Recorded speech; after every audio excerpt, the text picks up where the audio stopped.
पाठ 8वां बाबा फरीद। आओ बच्चों पाठ ਨੂੰ ਸ਼ੁਰੂ ਕਰੀਏ। ਸ਼ੇਖ ਫਰੀਦ ਸ਼ਕਰਗੰਜ ਪੰਜਾਬ ਦੇ ਮਸ਼ਹੂਰ ਸੂਫੀ ਫਕੀਰ ਹੋਏ ਹਨ। ਆਪ ਨੇ ਸਾਰੀ ਜ਼ਿੰਦਗੀ ਤਪ ਤਿਆਗ ਤੇ ਸਬਰ ਸੰਤੋਖ ਨਾਲ ਗੁਜ਼ਾਰੀ ਅਤੇ ਸਾਰੇ ਮਨੁੱਖਾਂ ਨੂੰ ਪ੍ਰੇਮ ਪਿਆਰ ਦਾ ਸਬਕ ਪੜ੍ਹਾਇਆ। ਆਪ ਦਾ ਜਨਮ ਮੁਲਤਾਨ ਦੇ ਇੱਕ ਨਿੱਕੇ ਜਿਹੇ ਪਿੰਡ ਕੋਠੀਵਾਲਾ ਵਿੱਚ ਪਿਤਾ ਸ਼ੇਖ ਜਮਾਲੂਦੀਨ ਦੇ ਘਰ ਮਾਤਾ ਕਰਸੁਮ ਦੀ ਕੁੱਖੋਂ 1173 ਈਸਵੀ ਵਿੱਚ ਹੋਇਆ। ਮੁੱਢਲੀ ਵਿੱਦਿਆ ਹਾਸਲ ਕਰਕੇ ਆਪ ਮੁਲਤਾਨ ਚਲੇ ਗਏ ਤੇ ਉੱਥੇ 5-7 ਸਾਲ ਪੜ੍ਹਦੇ ਰਹੇ। ਇੱਥੋਂ ਫਰੀਦ ਜੀ ਕਈ ਵਾਰ ਦਿੱਲੀ ਵੀ ਗਏ ਅਤੇ ਕਿੰਨਾ ਅਰਸਾ ਹਾਂਸੀ ਹਿਸਾਰ ਵੱਲ ਤਪੱਸਿਆ ਕਰਦੇ ਰਹੇ। ਅਖੀਰ ਉਹਨਾਂ ਸਤਲੁਜ ਕੰਢੇ ਪਾਕਪਟਨ ਆ ਨਿਵਾਸ ਕੀਤਾ। ਉਹਨਾਂ ਦੀ ਪਵਿੱਤਰ ਰੂਹਾਨੀ ਜ਼ਿੰਦਗੀ ਤੇ ਤਿਆਗ ਵਿਰਾਗ ਵਾਲੀ ਰਹਿਣੀ ਸਹਿਣੀ ਦੇਖ ਕੇ ਆਪ ਦੇ ਮੁਰਸ਼ਦ ਬਖਤਿਆਰ ਕਾਕੀ ਇੰਨੇ ਪ੍ਰਸੰਨ ਹੋਏ ਕਿ ਉਹਨਾਂ ਆਪਣੀ ਗੱਦੀ ਹੀ ਫਰੀਦ ਜੀ ਦੇ ਹਵਾਲੇ ਕਰ ਦਿੱਤੀ। ਇਸ ਜ਼ਿੰਮੇਵਾਰੀ ਨੂੰ ਉਹਨਾਂ ਲਗਾਤਾਰ 32 ਵਰ੍ਹੇ ਨਿਭਾਇਆ ਤੇ ਆਪਣੇ ਸੇਵਕਾਂ ਨੂੰ ਮੁਹੱਬਤ ਤੇ ਮਧੁਰਤਾ ਦਾ ਉਪਦੇਸ਼ ਦਿੱਤਾ। ਸ਼ੇਖ ਫਰੀਦ ਉੱਚੀ ਕਰਨੀ ਵਾਲੇ ਫਕੀਰ ਸਨ ਤੇ ਆਪ ਦਾ ਜੀਵਨ ਬੜਾ ਹੀ ਸਰਲ ਸਾਦਾ ਸਬਰ ਸੰਤੋਖ ਤੇ ਗਰੀਬੀ ਵਾਲਾ ਸੀ। ਉਹ ਮਸਾਂ ਹੀ ਗੁਜ਼ਾਰਾ ਕਰਦੇ ਸਨ। ਕੱਚਾ ਕੋਠਾ, ਜਵਾਰ ਦੀ ਰੋਟੀ, ਉਬਲੇ ਹੋਏ ਛੋਲੇ ਤੇ ਸਧਾਰਨ ਕੰਬਲੀ ਹੀ ਉਹਨਾਂ ਦੀ ਸਾਰੀ ਦੌਲਤ ਸੀ। ਜੋ ਬਾਹਰੋਂ ਚੜਾਵਾ ਆਉਂਦਾ ਉਹ ਫਕੀਰਾਂ ਦੇ ਲੰਗਰ ਵਿੱਚ ਪਾ ਛੱਡਦੇ ਤੇ ਗਰੀਬਾਂ ਨੂੰ ਵੰਡ ਦਿੰਦੇ। ਉਹਨਾਂ ਦਾ ਸੁਭਾਅ ਇਤਨਾ ਮਿੱਠਾ ਤੇ ਮਨੋਹਰ ਸੀ ਕਿ ਲੋਕ ਆਪ ਨੂੰ ਸ਼ਕਰਗੰਜ ਮਿਠਾਸ ਦਾ ਭੰਡਾਰ ਕਹਿ ਕੇ ਯਾਦ ਕਰਦੇ ਸਨ। ਉਹ ਪਿਆਰ ਦੀ ਮੂਰਤ ਸਨ। ਉਹ ਹਰ ਹਿੰਦੂ ਮੁਸਲਮਾਨ ਨੂੰ ਬਰਾਬਰ ਪਿਆਰ ਤੇ ਸਤਿਕਾਰ ਦਿੰਦੇ। ਉਹ ਰੱਬੀ ਪਿਆਰ ਨਾਲ ਨਿਮਰਤਾ ਧਾਰਨ ਦੀ ਪ੍ਰੇਰਨਾ ਕਰਦੇ ਸਨ। ਆਪ ਨੇ ਪੰਜਾਬੀ ਵਿੱਚ ਜੋ ਸ਼ਬਦ ਤੇ ਸਲੋਕ ਲਿਖੇ ਉਹ 100 ਤੋਂ ਵੱਧ ਹਨ ਤੇ ਸ੍ਰੀ ਗੁਰੂ ਗ੍ਰੰਥ ਸਾਹਿਬ ਵਿੱਚ ਦਰਜ ਹਨ। ਇਹਨਾਂ ਵਿੱਚ ਵੀ ਆਪ ਨੇ ਜੋ ਉਪਦੇਸ਼ ਦਿੱਤਾ ਉਹ ਇਹੋ ਹੈ ਕਿ ਸੱਚੇ ਧਰਮੀ ਪੁਰਸ਼ ਉਹ ਹਨ ਜਿਨ੍ਹਾਂ ਦੇ ਹਿਰਦੇ ਮੁਹੱਬਤ ਨਾਲ ਭਰਪੂਰ ਹਨ। ਦਿਲੋਂ ਮੁਹੱਬਤ ਜਿਨ ਸਈ ਸੱਚਿਆ, ਜਿਨ ਮਨ ਹੋਰ ਮੁਖ ਹੋਰ ਸੀ ਕਾਂਡੇ ਕੱਚਿਆ। ਉਹਨਾਂ ਸਿੱਖਿਆ ਦਿੱਤੀ ਕਿ ਸਭ ਨਾਲ ਪ੍ਰੇਮ ਪਿਆਰ ਕਰੋ ਤੇ ਸਭ ਦਾ ਭਲਾ ਮਨਾਓ। ਜੇ ਕੋਈ ਬੁਰਾ ਵੀ ਕਰੇ ਤਾਂ ਵੀ ਭਲਾਈ ਵਾਲਾ ਵਿਹਾਰ ਕਰਕੇ ਉਸ ਦਾ ਦਿਲ ਜਿੱਤਣ ਦਾ ਯਤਨ ਕਰਨਾ ਨੇਕੀ ਹੈ। ਇਸ ਦਾ ਫਾਇਦਾ ਇਹ ਹੋਵੇਗਾ ਕਿ ਤੁਹਾਡਾ ਤਨ ਮਨ ਸਦਾ ਖੁਸ਼ਹਾਲ ਰਹੇਗਾ।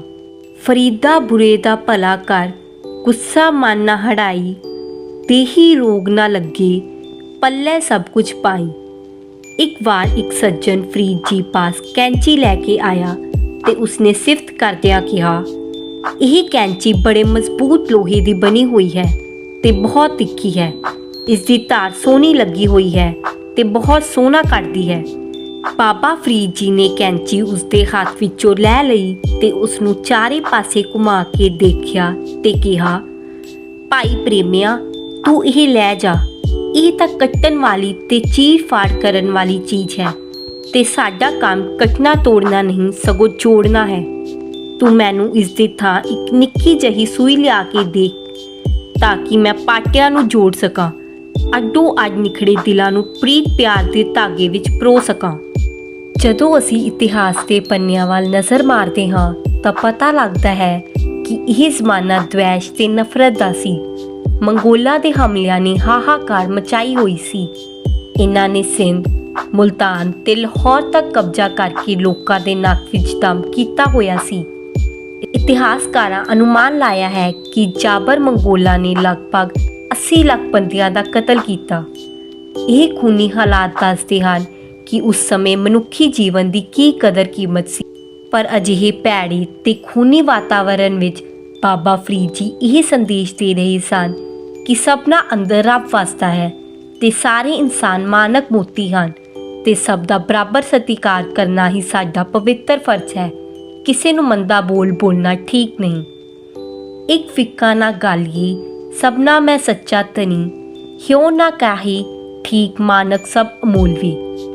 ਧਰਮ ਦੇ ਨਾਂ 'ਤੇ ਮੁਲਾਨੀ ਜਾਂ ਫਕੀਰ ਪ੍ਰਪੰਚ ਕਰਦੇ ਸਨ। ਉਹ ਵੀ ਬਾਬਾ ਫਰੀਦ ਨੂੰ ਪਸੰਦ ਨਹੀਂ ਸੀ। ਉਹ ਨਮਾਜ਼ਾਂ ਰੋਜ਼ੇ ਵਗੈਰਾ ਦਾ ਫਰਜ਼ ਪੂਰਾ ਕਰਦੇ ਸਨ, ਪਰ ਜੇ ਕੋਈ ਇਹ ਸ਼ਰੀਅਤ ਨਿਭਾਉਂਦਾ ਅੰਦਰੋਂ ਸੱਚਾ ਸੁੱਚਾ ਨਹੀਂ ਸੀ ਤਾਂ ਉਹ ਵੀ ਉਹਨਾਂ ਦੀ ਨਜ਼ਰ ਵਿੱਚ ਪ੍ਰਵਾਨ ਨਹੀਂ ਸੀ। ਉਹਨਾਂ ਸਾਫ਼ ਲਿਖਿਆ ਹੈ ਕਿ ਜੇ ਕੋਈ ਬੰਦਗੀ ਲਈ ਮੁਸਲਾ ਚੁੱਕੀ ਫਿਰੇ ਤੇ ਦਿਖਾਵੇ ਲਈ ਕਾਲੇ ਸੂਫ ਤੇ ਕੱਪੜੇ ਵੀ ਪਾ ਲਵੇ ਤਾਂ ਉਹ ਅਜਿਹਾ ਕਰਕੇ ਰੱਬੀ ਦਰਵੇਸ਼ ਨਹੀਂ ਬਣ ਜਾਂਦਾ, ਉਹ ਤਾਂ ਸਗੋਂ ਹਨੇਰ ਢੋਂਦਾ ਹੈ। ਫਰੀਦਾ ਕੰਨ ਮੂਸਲਾ ਸੂਫ ਗਲ ਦਿਲੇ ਕਾਤੀ ਗੁੜਵਾਤੀ, ਬਾਹਰ ਦਿਸੇ ਚਾਨਾ ਦਿਲੇ ਅੰਧਿਆਰੀ ਰਾਤੀ। ਕੁਝ ਅਣਜਾਣ ਲੋਕਾਂ ਇਹ ਵੀ ਲਿਖਿਆ ਹੈ ਕਿ ਬਾਬਾ ਫਰੀਦ ਜੀ ਦਿੱਲੀ ਦੇ ਬਾਦਸ਼ਾਹ ਦੇ ਹਮਾਇਤੀ ਸਨ ਤੇ ਚੰਗੇ ਅਮੀਰ ਸਨ, ਲੇਕਿਨ ਤਾਰੀਖ ਤੋਂ ਇਸ ਦੀ ਪੁਸ਼ਟੀ ਨਹੀਂ ਹੁੰਦੀ। ਇੱਕ ਵਾਰ ਸੁਲਤਾਨ ਨਾਸੁਰਦੀਨ ਮਹਿਮੂਦ ਨੇ ਆਪਣੇ ਵਜ਼ੀਰ ਅਲਗ ਖਾਂ ਭੇਜ ਕੇ ਜਗੀਰ ਦਾ ਪੱਟਾ ਤੇ ਕੁਝ ਨਕਦ ਰਕਮ ਆਪ ਪਾਸ ਭੇਜੀ। ਨਕਦੀ ਤਾਂ ਆਪ ਨੇ ਲੈ ਕੇ ਉਸੇ ਸਮੇਂ ਦਰਵੇਸ਼ਾਂ ਵਿੱਚ ਵੰਡ ਦਿੱਤੀ ਤੇ ਜਗੀਰ ਦਾ ਸ਼ਾਹੀ ਪਰਵਾਨਾ ਵਾਪਸ ਮੋੜ ਕੇ ਕਿਹਾ, ਸੁਲਤਾਨ ਸਾਨੂੰ ਇਹ ਦੇ ਕੇ ਸਾਡੇ ਉੱਤੇ ਅਹਿਸਾਨ ਕਰਦਾ ਜਾਪਦਾ ਏ, ਜਦੋਂ ਕਿ ਸਾਡਾ ਅਸਲ ਅੰਨਦਾਤਾ ਰੱਬ ਸਾਨੂੰ ਬਿਨਾਂ ਕੋਈ ਅਹਿਸਾਨ ਜਤਾਏ ਲਗਾਤਾਰ ਰਿਜ਼ਕ ਦੇਈ ਜਾਂਦਾ ਹੈ। ਇਸੇ ਤਰ੍ਹਾਂ ਇੱਕ ਵਾਰ ਦੀ ਗੱਲ ਹੈ ਕਿ ਇੱਕ ਗਰੀਬ ਬੰਦਾ ਆ ਕੇ ਆਖਣ ਲੱਗਾ ਕਿ ਮੈਨੂੰ ਬਾਦਸ਼ਾਹ ਬਲਬਨ ਵੱਲ ਇੱਕ ਸਿਫਾਰਸ਼ੀ ਰੁਕਾ ਲਿਖ ਦਿਓ ਤਾਂ ਕਿ ਮੈਂ ਉਹਨਾਂ ਤੋਂ ਕੋਈ ਮਾਲੀ ਇਮਦਾਦ ਲੈ ਸਕਾਂ। ਬਾਬਾ ਫਰੀਦ ਨੂੰ ਉਸ ਨਿਮਾਣੇ ਦੀ ਅਰਜ਼ ਸੁਣ ਕੇ ਦਇਆ ਆ ਗਈ ਤੇ ਬਾਦਸ਼ਾਹ ਨੂੰ ਲਿਖਿਆ, ਜੇ ਤੂੰ ਇਸ ਲੋੜਵੰਦ ਨੂੰ ਕੁਝ ਦੇ ਸਕੇ ਤਾਂ ਇਹੋ ਖਿਆਲ ਕੀਤਾ ਜਾਵੇਗਾ ਕਿ ਅਸੀਂ ਤਾਂ ਕੁਝ ਵੀ ਕਰਨ ਜੋਗੇ ਨਹੀਂ। ਇਹ ਗੱਲਾਂ ਦੱਸਦੀਆਂ ਹਨ ਕਿ ਉਹ ਵੱਡੇ ਬਾਦਸ਼ਾਹਾਂ ਦੀ ਵੀ ਕੋਈ ਪਰਵਾਹ ਨਹੀਂ ਸੀ ਕਰਦੇ ਤੇ ਆਜ਼ਾਦ ਜੀਵਨ ਬਸਰ ਕਰਦੇ ਸਨ। ਮੁਸਲਿਮ ਫਕੀਰਾਂ ਵਿੱਚ ਕਰਾਮਾਤ ਦੀ ਬੜੀ ਚਰਚਾ ਹੈ ਤੇ ਇਸ ਨੂੰ ਰੂਹਾਨੀ ਵਡਿਆਈ ਦੀ ਨਿਸ਼ਾਨੀ ਸਮਝਿਆ ਜਾਂਦਾ ਹੈ, ਪਰ ਬਾਬਾ ਫਰੀਦ ਅਜਿਹੀਆਂ ਗੱਲਾਂ ਪਸੰਦ ਨਹੀਂ ਸਨ ਕਰਦੇ। ਇੱਕ ਵਾਰ ਸ਼ੇਖ ਫਰੀਦ ਤੇ ਸ਼ੇਖ ਬਾਹਉਦੀਨ ਸੈਰ ਕਰਦੇ ਦੂਰ ਨਿਕਲ ਗਏ ਤੇ ਰਾਹ ਵਿੱਚ ਚਰਚਾ ਛਿੜ ਪਈ ਕਿ ਕਰਾਮਾਤ ਵੱਡੀ ਹੈ ਜਾਂ ਮੁਲਾਕਾਤ। ਬਾਬਾ ਫਰੀਦ ਇਨਸਾਨੀ ਮੁਲਾਕਾਤ ਨੂੰ ਵੱਡਾ ਕਹਿੰਦੇ ਸਨ ਤੇ ਬਾਹਉਦੀਨ ਕਰਾਮਾਤ ਨੂੰ। ਜਦੋਂ ਦੋਵੇਂ ਦਰਵੇਸ਼ ਚੱਲਦੇ ਚੱਲਦੇ ਨਗਰ ਪਾਸ ਪਹੁੰਚੇ ਤਾਂ ਸਖਤ ਮੀਂਹ ਹਨੇਰੀ ਆ ਗਈ ਤੇ ਤੂਫਾਨ ਝੂਲਣ ਲੱਗਾ। ਬਾਬਾ ਫਰੀਦ ਹੱਸ ਕੇ ਕਹਿਣ ਲੱਗੇ, ਸ਼ੇਖ ਜੀ ਹੁਣ ਵਕਤ ਹੈ, ਕਰਾਮਾਤ ਦਿਖਾਓ ਤਾਂ ਕਿ ਆਫਤ ਤੋਂ ਬਚਾਅ ਹੋ ਸਕੇ। ਸ਼ੇਖ ਬਾਹਉਦੀਨ ਦਾ ਜਵਾਬ ਸੀ, ਇੰਨੀ ਛੇਤੀ ਕਰਾਮਾਤ ਕਿਵੇਂ ਹੋ ਸਕਦੀ ਹੈ, ਮੈਂ ਕੀ ਕਰ ਸਕਦਾ ਹਾਂ। ਸ਼ੇਖ ਫਰੀਦ ਜੀ ਨੇ ਕਿਹਾ, ਇਸ ਪਿੰਡ ਵਿੱਚ ਇੱਕ ਗਰੀਬੜਾ ਜਿਹਾ ਬੰਦਾ ਹੈ ਜੋ ਕਿ ਸਾਡਾ ਮੇਲੀ ਮੁਲਾਕਾਤੀ ਹੈ, ਜਾਣੂ ਪਛਾਣੂ ਹੈ, ਆਪਾਂ ਉਸ ਪਾਸ ਚੱਲਦੇ ਹਾਂ। ਦੋਵੇਂ ਉਸ ਦੇ ਘਰ ਚਲੇ ਗਏ। ਉਸਨੇ ਆਦਰ ਨਾਲ ਫਕੀਰਾਂ ਨੂੰ ਸਫ਼ 'ਤੇ ਬਿਠਾਇਆ, ਅੱਗ ਬਾਲ ਕੇ ਪਾਣੀ ਗਰਮ ਕੀਤਾ ਤੇ ਹੱਥ ਪੈਰ ਧੁਆ ਕੇ ਸਰਦਾ ਬੰਦਾ ਭੋਜਨ ਖਵਾਇਆ। ਅਖੀਰ ਇਸ ਪ੍ਰੇਮੀ ਜੋੜੇ ਨੇ ਆਰਾਮ ਲਈ ਕੱਪੜੇ ਵੀ ਵਿਛਾ ਦਿੱਤੇ। ਦੋਵੇਂ ਫਕੀਰ ਇਸ ਪ੍ਰਾਹੁਣੇਚਾਰੀ ਤੇ ਬੜੇ ਖੁਸ਼ ਹੋਏ। ਸ਼ੇਖ ਫਰੀਦ ਜੀ ਹੱਸ ਕੇ ਕਹਿਣ ਲੱਗੇ, ਦੱਸੋ ਸ਼ੇਖ ਜੀ, ਕਿਸ ਚੀਜ਼ ਵਿੱਚ ਵਡਿਆਈ ਹੈ। ਬਾਹਉਦੀਨ ਦਾ ਜਵਾਬ ਸੀ ਕਿ ਤੁਹਾਡੀ ਗੱਲ ਠੀਕ ਹੈ, ਕਰਾਮਾਤ ਨਾਲੋਂ ਮੁਲਾਕਾਤ ਸੱਚਮੁੱਚ ਵੱਡੀ ਹੈ। ਬਾਬਾ ਫਰੀਦ ਵੱਡ ਪਰਿਵਾਰੀ ਗ੍ਰਹਿਸਥੀ ਪੁਰਸ਼ ਸਨ। ਆਪ ਦੀਆਂ 3 ਸ਼ਾਦੀਆਂ ਸਨ, ਜਿਨ੍ਹਾਂ ਤੋਂ 5 ਲੜਕੇ ਤੇ 3 ਲੜਕੀਆਂ ਪੈਦਾ ਹੋਈਆਂ। ਆਪ ਦੇ ਪੁੱਤਰ ਖੇਤੀਬਾੜੀ ਕਰਕੇ ਗੁਜ਼ਾਰਾ ਕਰਦੇ ਸਨ ਤੇ ਇੱਕ ਸਰਕਾਰੀ ਨੌਕਰੀ ਵਿੱਚ ਸੀ। ਪੁੱਤਰਾਂ ਨੂੰ ਖਿਆਲ ਸੀ ਕਿ ਚਿਸ਼ਤੀ ਫਿਰਕੇ ਦੀ ਗੱਦੀ ਖਾਨਦਾਨੀ ਤੌਰ 'ਤੇ ਸਾਨੂੰ ਮਿਲ ਹੀ ਜਾਵੇਗੀ, ਲੇਕਿਨ ਬਾਬਾ ਫਰੀਦ ਨੇ ਅੰਤ ਸਮੇਂ ਆਪਣਾ ਮੁਸਲਾ ਤੇ ਤਸਬੀਹ ਸੈਯਦ ਮਹਿਮੂਦ ਕਿਆਨੀ ਦੇ ਹੱਥ ਸ਼ੇਖ ਨਿਜ਼ਾਮੁਦੀਨ ਪਾਸ ਦਿੱਲੀ ਭੇਜ ਕੇ ਉਸ ਨੂੰ ਆਪਣਾ ਜਾਨਸ਼ੀਨ ਥਾਪ ਦਿੱਤਾ। ਇਸ ਤੋਂ ਜ਼ਾਹਿਰ ਹੈ ਕਿ ਆਪ ਦੇ ਦਿਲ ਵਿੱਚ ਆਪਣੇ ਪਰਿਵਾਰ ਦੀ ਵੀ ਬਹੁਤੀ ਖਿੱਚ ਨਹੀਂ ਸੀ। ਉਹ ਜਿਸ ਨੂੰ ਰੂਹਾਨੀ ਤੌਰ 'ਤੇ ਉੱਤਮ ਸਮਝਦੇ ਸਨ, ਉਸੇ ਨੂੰ ਉਹਨਾਂ ਗੱਦੀ ਦਿੱਤੀ। ਬੁਢਾਪੇ ਸਮੇਂ ਆਪ ਦਾ ਸਰੀਰ ਕਾਫੀ ਕਮਜ਼ੋਰ ਹੋ ਗਿਆ ਸੀ, ਇਸ ਕਰਕੇ ਉਹ ਟੰਗੋਰੀ ਫੜ ਕੇ ਤੁਰਨ ਲੱਗ ਪਏ, ਪਰ ਇਹ ਗੱਲ ਉਹਨਾਂ ਨੂੰ ਉਨ ਚੰਗੀ ਨਹੀਂ ਸੀ ਲੱਗਦੀ। ਇੱਕ ਦਿਨ ਅਜਿਹਾ ਰੋ ਆਇਆ ਕਿ ਸੋਟੀ ਦੂਰ ਵਗਾ ਕੇ ਮਾਰੀ। ਕਹਿਣ ਲੱਗੀ, ਮੈਂ ਅੱਛਾ ਨਹੀਂ ਕੀਤਾ ਕਿ ਇੱਕ ਅੱਲਾ ਤੋਂ ਬਗੈਰ ਕਿਸੇ ਹੋਰ ਤੇ ਭਰੋਸਾ ਕੀਤਾ ਤੇ ਕਿਸੇ ਫਕੀਰ ਨੂੰ ਤਾਂ ਇਹ ਗੱਲ ਬਿਲਕੁਲ ਨਹੀਂ ਕਰਨਾ ਚਾਹੀਦਾ। ਇਸ ਤਰ੍ਹਾਂ ਦਾ ਸੀ ਉਹਨਾਂ ਦਾ ਇਲਾਹੀ ਇਤਕਾਦ। ਅਖੀਰ 15 ਅਕਤੂਬਰ 1265 ਈਸਵੀ ਨੂੰ ਪਾਕਪਟਨ ਵਿੱਚ ਹੀ ਆਪ ਦਾ ਦੇਹਾਂਤ ਹੋਇਆ। ਇੱਥੇ ਆਪ ਦਾ ਮਕਬਰਾ ਬਣਿਆ ਹੋਇਆ ਹੈ। ਆਓ ਵਧਦੇ ਹਾਂ ਹੁਣ ਪਾਠ ਅਭਿਆਸ ਵੱਲ। ਪ੍ਰਸ਼ਨ ਊੜਾ, ਬਾਬਾ ਫਰੀਦ ਜੀ ਦਾ ਜਨਮ ਕਦੋਂ ਅਤੇ ਕਿੱਥੇ ਹੋਇਆ? ਉਹਨਾਂ ਦੇ ਮਾਤਾ ਪਿਤਾ ਦਾ ਨਾਂ ਕੀ ਸੀ? ਉੱਤਰ, ਬਾਬਾ ਫਰੀਦ ਜੀ ਦਾ ਜਨਮ 1173 ਈਸਵੀ ਵਿੱਚ ਮੁਲਤਾਨ ਦੇ ਇੱਕ ਨਿੱਕੇ ਜਿਹੇ ਪਿੰਡ ਕੋਠੀਵਾਲਾ ਵਿਖੇ ਹੋਇਆ। ਆਪ ਦੇ ਪਿਤਾ ਦਾ ਨਾਂ ਸ਼ੇਖ ਜਮਾਲੁਦੀਨ ਤੇ ਮਾਤਾ ਦਾ ਨਾਂ ਕਰਸੁਮ ਸੀ। ਪ੍ਰਸ਼ਨ ਐੜਾ ਬਾਬਾ ਫਰੀਦ ਜੀ ਕਿਸ ਤਰ੍ਹਾਂ ਦਾ ਜੀਵਨ ਬਤੀਤ ਕਰਦੇ ਸਨ? ਉੱਤਰ ਬਾਬਾ ਫਰੀਦ ਜੀ ਬਹੁਤ ਹੀ ਸਰਲ, ਸਾਦਾ, ਸਬਰ ਸੰਤੋਖ ਤੇ ਗਰੀਬੀ ਵਾਲਾ ਜੀਵਨ ਬਤੀਤ ਕਰਦੇ ਸਨ। ਕੱਚਾ ਕੋਠਾ, ਜਵਾਰ ਦੀ ਰੋਟੀ, ਉਬਲੇ ਹੋਏ ਛੋਲੇ ਤੇ ਸਧਾਰਨ ਕੰਬਲੀ ਹੀ ਉਹਨਾਂ ਦੀ ਸਾਰੀ ਦੌਲਤ ਸੀ। ਪ੍ਰਸ਼ਨ ਈੜੀ ਬਾਬਾ ਫਰੀਦ ਜੀ ਦਾ ਕੀ ਉਪਦੇਸ਼ ਸੀ? ਉਹਨਾਂ ਦੇ ਉਪਦੇਸ਼ ਦੀ ਪ੍ਰੋੜਤਾ ਕਰਦੀ ਘਟਨਾ ਆਪਣੇ ਸ਼ਬਦਾਂ ਵਿੱਚ ਲਿਖੋ। ਉੱਤਰ ਬਾਬਾ ਫਰੀਦ ਜੀ ਦਾ ਉਪਦੇਸ਼ ਸੀ ਕਿ ਸਭ ਨਾਲ ਪ੍ਰੇਮ ਪਿਆਰ ਕਰੋ ਤੇ ਸਭ ਦਾ ਭਲਾ ਮਨਾਓ। ਇੱਕ ਵਾਰ ਇੱਕ ਸੱਜਣ ਉਹਨਾਂ ਕੋਲ ਕੈਂਚੀ ਲੈ ਕੇ ਆਇਆ ਅਤੇ ਕਹਿਣ ਲੱਗਾ ਕਿ ਇਹ ਬਹੁਤ ਸੋਹਣਾ ਕੱਟਦੀ ਹੈ।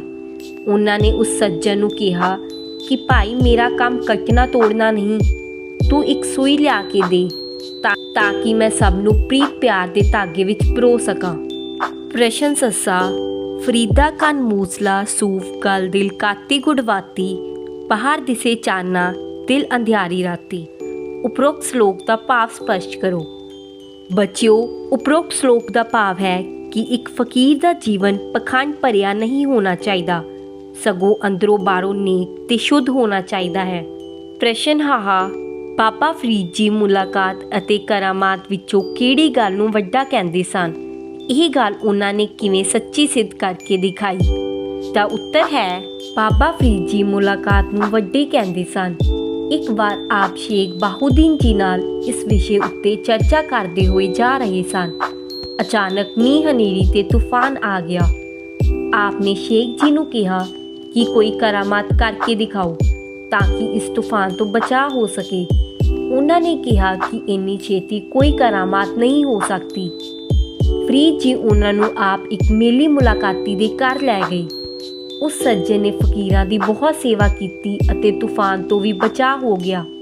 ਇਸ ਤਰ੍ਹਾਂ ਆਪ ਨੇ ਇਹ ਗੱਲ ਸੱਚੀ ਸਿੱਧ ਕਰਕੇ ਦਿਖਾਈ। ਨੰਬਰ 2 ਔਖੇ ਸ਼ਬਦਾਂ ਦੇ ਅਰਥ। ਸੂਫੀ ਮੁਸਲਮਾਨ ਸਾਈ ਲੋਕਾਂ ਦਾ ਇੱਕ ਫਿਰਕਾ ਜੋ ਕਾਲੇ ਸੂਫ ਦੇ ਕੱਪੜੇ ਪਹਿਨਦੇ ਹਨ, ਉਸ ਨੂੰ ਸੂਫੀ ਆਖਦੇ ਹਨ। ਸ਼ਰਾ ਸ਼ਰੀਅਤ ਇਸਲਾਮ ਧਰਮ ਦੇ ਰੀਤੀ ਰਿਵਾਜ। ਰੁੱਕਾ ਇਸ ਦਾ ਅਰਥ ਹੈ ਕਾਗਜ਼ ਦੇ ਟੁਕੜੇ ਤੇ ਲਿਖੀ ਚਿੱਠੀ ਜਾਂ ਸੁਨੇਹਾ। ਸਬਕ ਮਤ, ਸਿੱਖਿਆ, ਉਪਦੇਸ਼ ਜਾਂ ਪਾਠ। ਅਰਸਾ ਸਮਾਂ, ਚਿਰ ਜਾਂ ਦੇਰ। ਮਧੁਰਤਾ ਮਿਠਾਸ। ਮਨੋਹਰ ਮਨ ਨੂੰ ਖਿੱਚ ਲੈਣ ਵਾਲਾ ਜਾਂ ਸੋਹਣਾ ਜਾਂ ਸੁੰਦਰ। ਤਾਕੀਦ ਪਕਿਆਈ ਜਾਂ ਪ੍ਰੋੜਤਾ। ਦਵੈਸ਼ ਦੁਸ਼ਮਣੀ, ਈਰਖਾ ਜਾਂ ਵੈਰ। ਪ੍ਰਪੰਚ ਇਸ ਦਾ ਅਰਥ ਹੈ ਅਡੰਬਰ, ਢੋਂਗ, ਛਲ, ਕਪਟ ਜਾਂ ਧੋਖਾ। ਮੁਸਲਾ ਨਮਾਜ਼ ਪੜ੍ਹਨ ਦਾ ਆਸਨ। ਦਰਵੇਸ਼ ਮੁਸਲਮਾਨ ਫਕੀਰ ਜਾਂ ਸੰਤ। ਮੰਗੋਲ ਮੱਧ ਏਸ਼ੀਆ ਅਤੇ ਉਸਦੇ ਪੂਰਬ ਵੱਲ ਵਸਣ ਵਾਲੀ ਇੱਕ ਜਾਤ।